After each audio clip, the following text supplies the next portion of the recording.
join now in the scripture and the hymn, We Three Kings interspersed.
They offer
men from the east have followed this star to Jerusalem.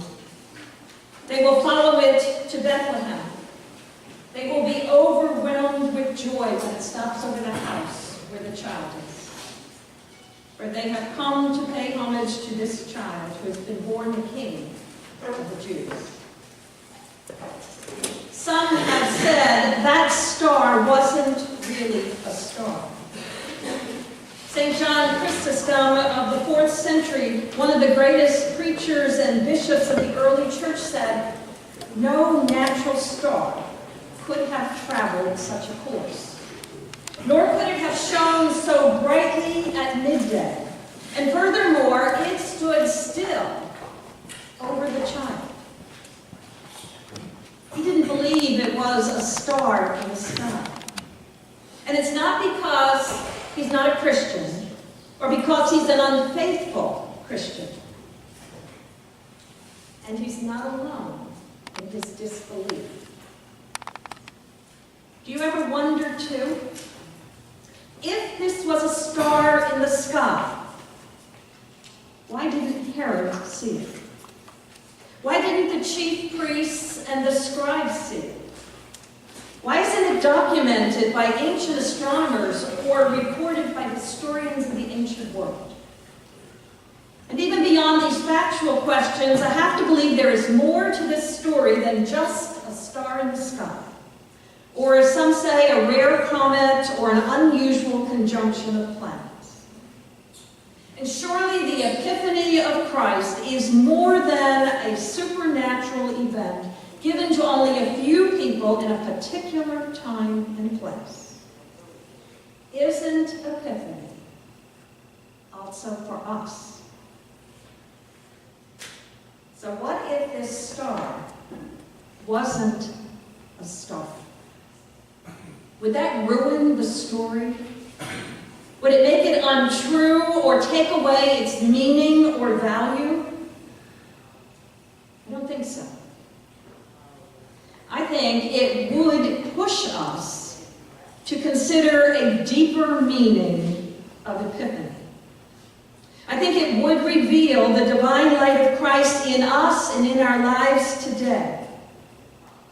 I think it would open our eyes to the divine light in all those around us. Here's what I mean. Most of us have been told that an epiphany is that aha moment, when we finally get it, when the light goes on, when we have a new realization about something. Not that that's not true, but I don't think any of those understandings describe what is happening in Matthew's gospel story. The wise men did not settle for just a flash of insight. And so let's not either. Let's not deny ourselves the opportunity to participate in the beauty and the grace, but especially the power of what Epiphany is all about. The power of Epiphany in Matthew's gospel and in our lives is its ability to call forth something from within us, to take us to a new place, to open the treasure chests of our lives that we might give of ourselves to those who are hurting or struggling, to open our ears to hear the disturbing message of a Messiah who is radical change for the world. Isn't that what the wise men see? The Epiphany didn't happen just at that moment when the wise men arrived at the house where the child was. Their entire experience was Epiphany. Observing the star at its rising, leaving homeland to follow the star, but also encountering Herod, the journey to Bethlehem, seeing the child with his mother Mary, offering their gifts, returning into the world's darkness. And the world was dark then. All you have to do is read the rest of Matthew's Gospel, chapter 2. All of this was Epiphany. Yes, there was a light, an illumination, a knowing that led them.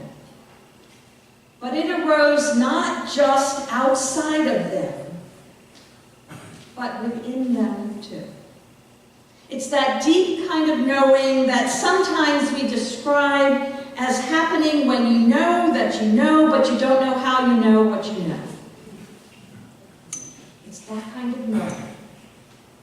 It has the power to move us, to take us to a new place, to open our lives to one another, to let us give of ourselves, to recognize beauty and grace of the divine in human life.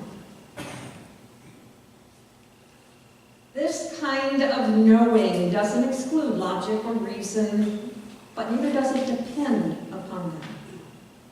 This kind of knowing doesn't exclude emotion and feelings, but neither does it depend upon them.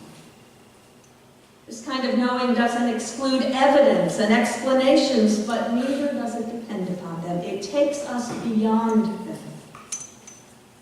This is epiphanal knowing. The manifestation of Christ's light, guiding us, prodding us, pushing us into new depths. And it's happening all the time.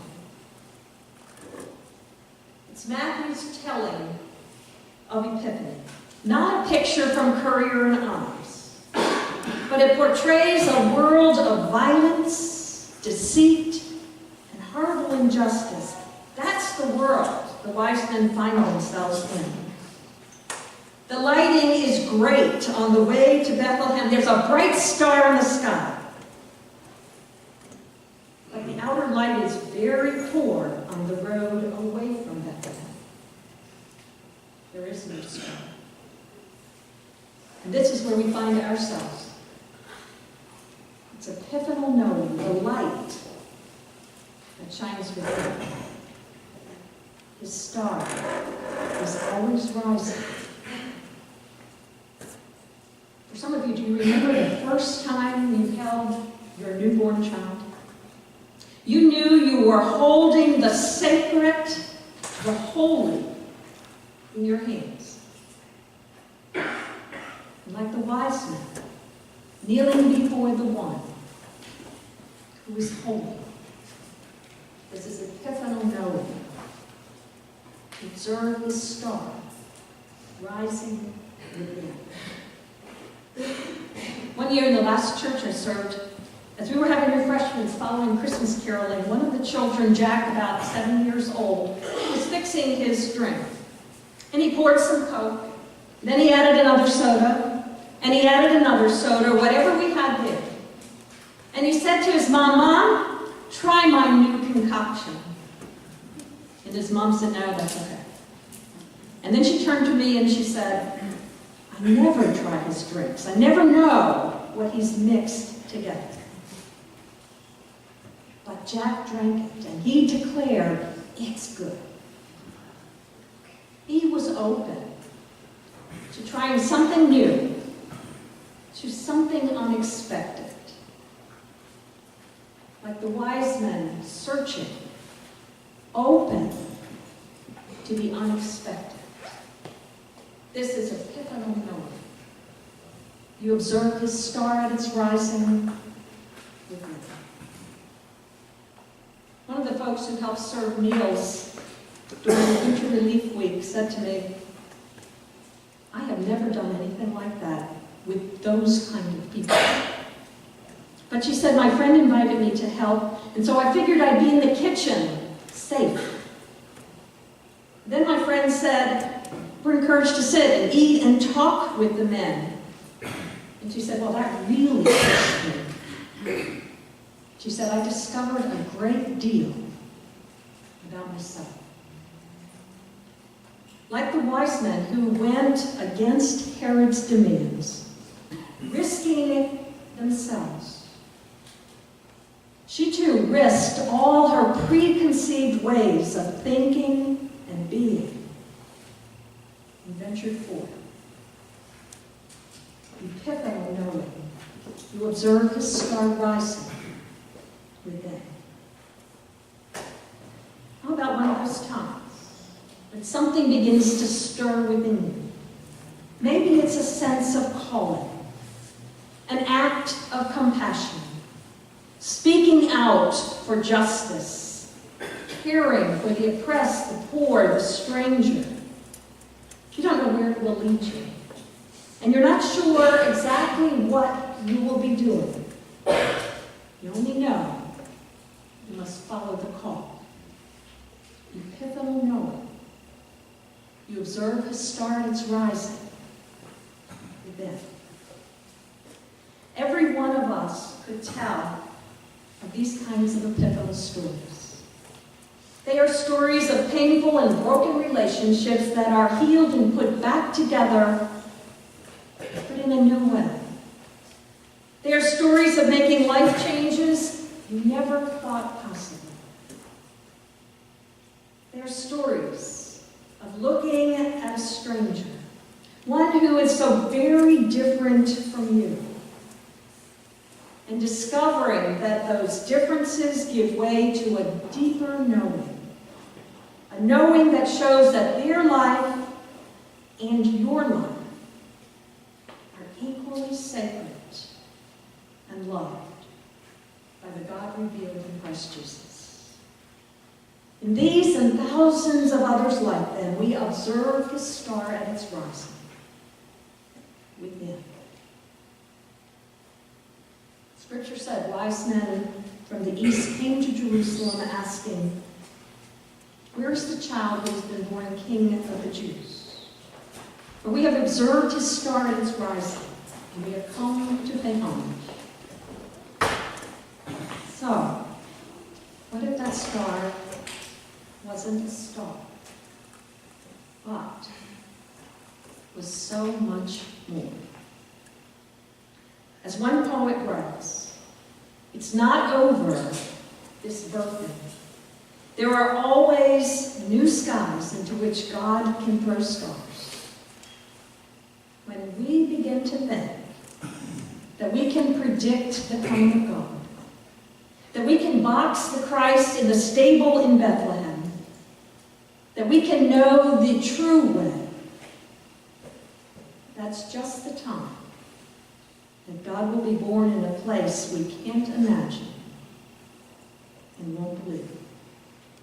So, where will I observe the star as it's rising this day?